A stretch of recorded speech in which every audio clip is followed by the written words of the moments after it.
You will not believe how easy it is to talk to a home buyer when you have the right information and you're addressing what's happening with real estate, recession, and mortgage interest rates. In this presentation, I'm going to arm you with the data that you will need to have these conversations throughout the course of the rest of this year. Stay tight. I promise it'll be worth it. Hi, I'm David from NFM Lending, part of That Mortgage Couple. On TikTok, Stephanie and David Cramm, the Cramm Group. There are 5 topics we're going to go over today that are going to help you sell more homes throughout the rest of 2020 and help you calm and alleviate fears from your buyers and sellers. We're going to talk about the upcoming recession, what that means for the home buying market, and what that means for home prices. We're going to talk about buyers who are moving to the sidelines, and if they're waiting for the crash, what that might really look like, and what the history tells us. We're going to look at the home inventory and what the cost of waiting is, because that's a critical one to understand what's the impact if they decide to do nothing and sit on the sidelines to see where things go. And then we're going to talk about the bid over ask.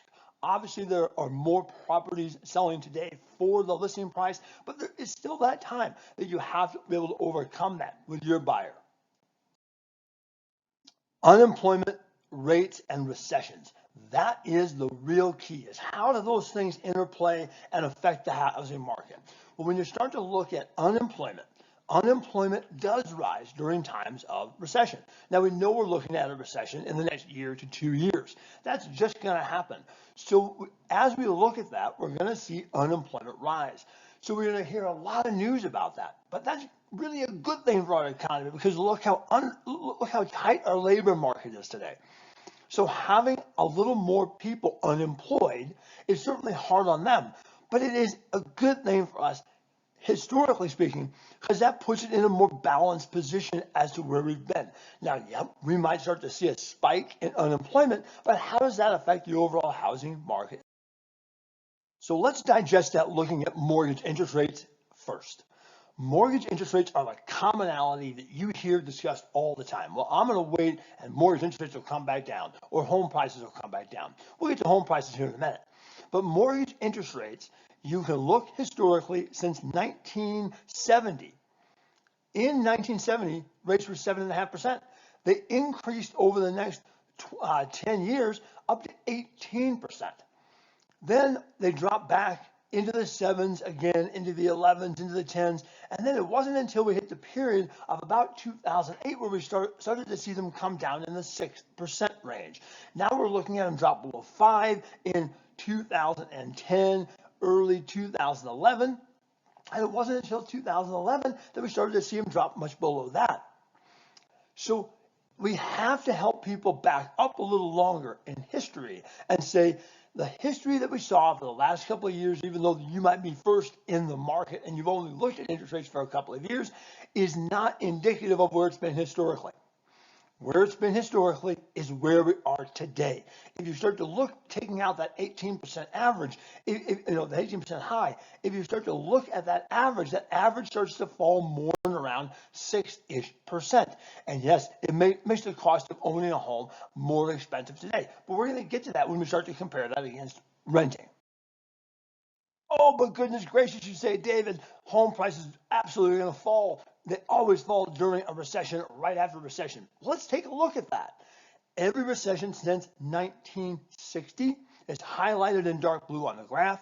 And what you see in 1960, prices dropped just a little bit. Then in 1970s recession, that late 60s and early or mid 70s, each of those you saw home prices flatten out and then start to rise. But every time, like from 75 to 80, you see home prices start to increase pretty dramatically over that 5-year period.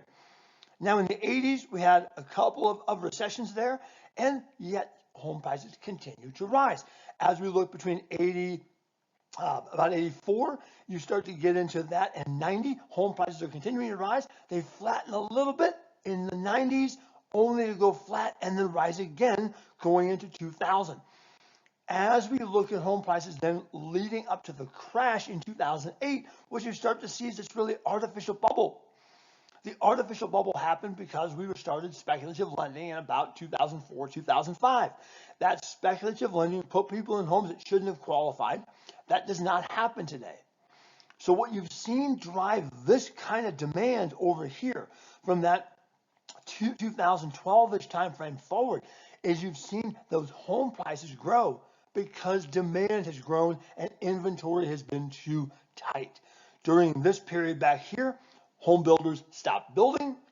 That caused a real deleterious effect on the amount of inventory that we had. We saw what happened in terms of those foreclosures coming back onto the market.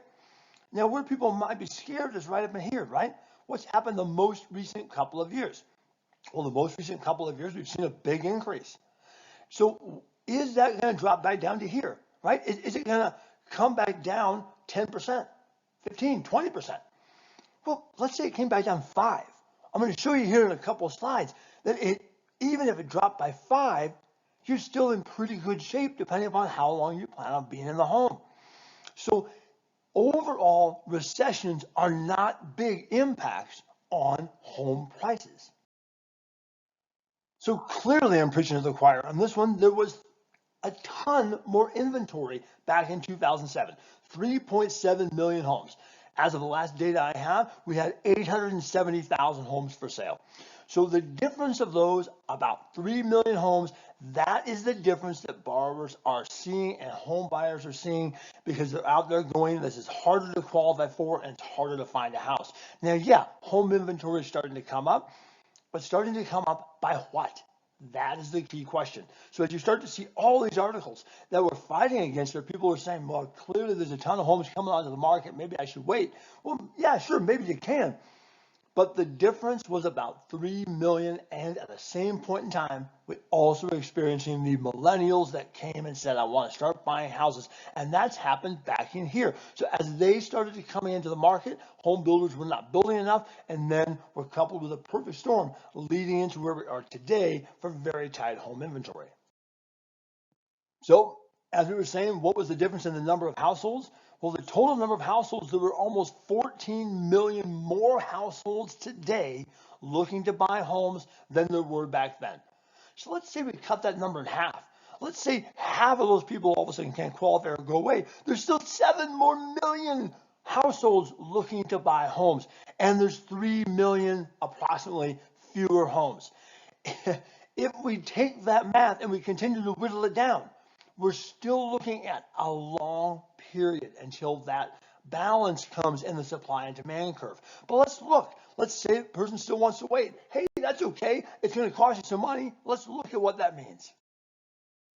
So we break these down for our clients all the time. We say, hey, let's talk about the cost of waiting. The cost of waiting on this home in Parker, it's an actual listing, $665,000.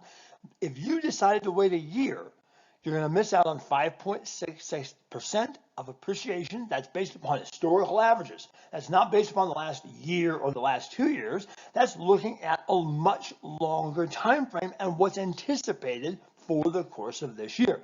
That's a difference of $47,000 in terms of the purchase price of that house. So it's going to cost you more to wait. Now, a person says, well, yeah, but I can rent for less. Well, yeah, that's a possibility, but let's really dive into that on our next slide. Let's give this renter the benefit of the doubt. We're looking and saying this renter's paying $2,200 a month to get a space that's equivalent to this $665,000 house in Parker. Now, I know that's not accurate because they'd be paying more like $3,000 or $4,000 a month, but that's okay. We'll figure $2,200. So at $2,200 a month, and we said, let's fast forward and take a look at what that looks like. So what that looks like based on an actual listing in Parker, same one we were talking about earlier, using historical appreciation. If they're putting 10% down on that property and they're selling in 9 years, what does that look like? We're factoring in a cost to sell, cost to buy, taxes, homeowners insurance, an increase on both of those, and an increase on their rent. So we're taking a full look at their entire financial picture.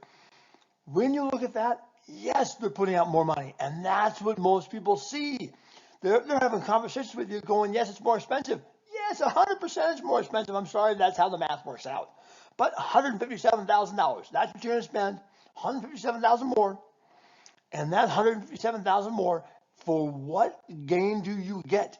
You're getting the gain in appreciation at forecasted growth, 3.85% forecasted growth. You're getting a gain in appreciation of $269,000. When you factor in the amortization gain, by putting more money back against the money that you borrowed, right?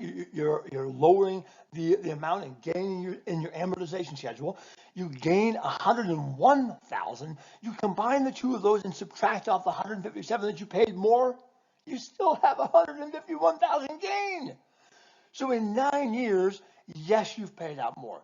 Absolutely, you have, and it's cost you more money to do it. I don't disagree with that, but the appreciation, the amortization gain will absolutely offset with just 10% down.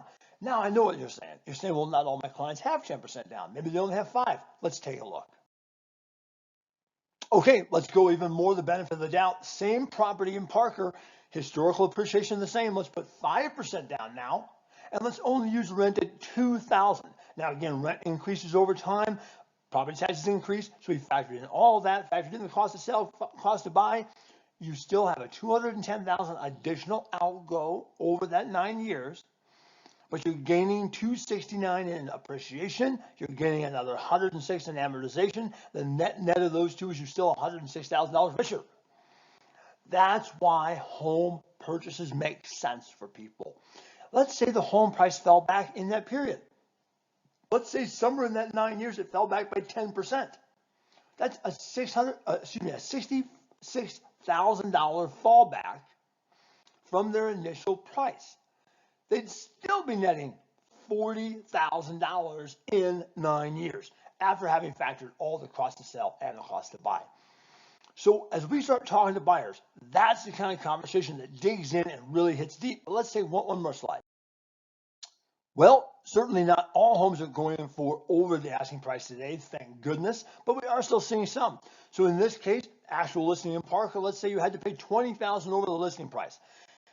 $20,000 over the listing price, it's expected you'll break even in 7 months because the average appreciation runs about 3.98%, and that's the 63-year historical average is 4.57, but we're figuring 3.98. The reason why we are is we're saying let's be even more conservative.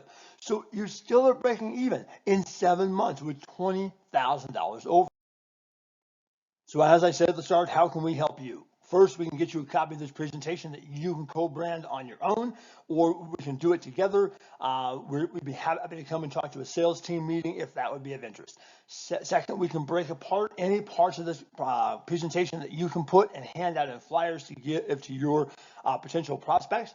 And we can also give you continual information on our TikTok and our social media. So we'd love to have you follow us there. We're at That Mortgage Couple on TikTok and Instagram. Until then, thank you. If you'd like a copy of the presentation, hit us up over email. Thanks so much.